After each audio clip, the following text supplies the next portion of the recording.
What's up, world? Summit Fitness coming at you. Today I'm going to give you a few leg exercises to help you in the development of your body weight training. Now, with these movements, they may not be the big bulk of your training session. However, they will help you. You might see these in a rehab, prehab setting, but I do assure you that these movements will 100% for sure give you some bang for your buck results. Try these before your primary workout and then try them after.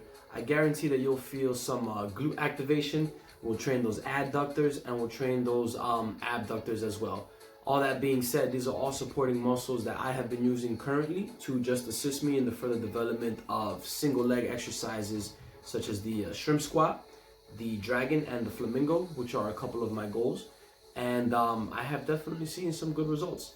Again, they shouldn't take the mainstay of your, the mainstay of your practice. They should just be some accessory work, okay? Give these a try. Let me know what you think. Hopefully, this will also provide you some very functional hips, very stable hips, and powerful glutes. When it comes to the training of single leg work, you want these to be involved as much as possible. That being said, already training in a single leg fashion does train your adductors, your pelvic stabilizers, a bit more than in bilateral squatting. So, on with the movements. The first one, we're gonna do a prone butterfly, okay? Now with the prone butterfly, you wanna go for at least anywhere from 15 to 30 repetitions. Hold at the end for 30 seconds. Your glutes will begin firing, believe you me. Start here, hands at a 45-degree angle, point those toes, and begin opening the legs and closing the legs. You're going here as far as you can, pointing those toes and extending through your hips as well as extending through those toes. Point those toes. Keep that quad tension, keep the glute tension.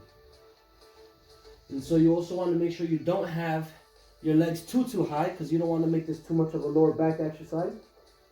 You want to kind of keep them right above parallel or slightly above the floor.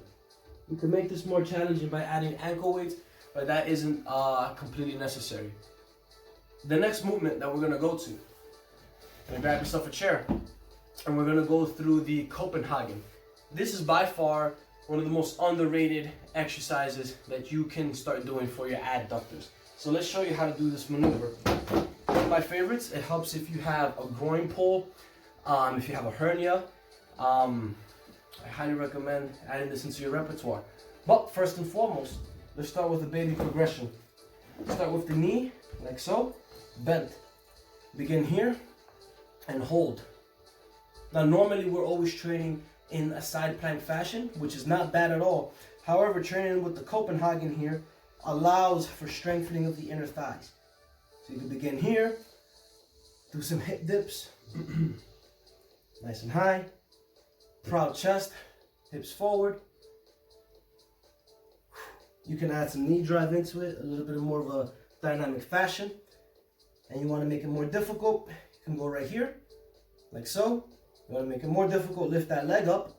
And you want to go to the next station, the next progression, fully straighten out that top leg. Hold this position. And then you can do the same concept there with the hip dips or the hip drive. Suppose you don't have a chair, or you want more of a balanced component into it so that you can get those muscles to fire and work just a little bit more. Get the yoga block. I should make a video on how yoga blocks can really just change your life.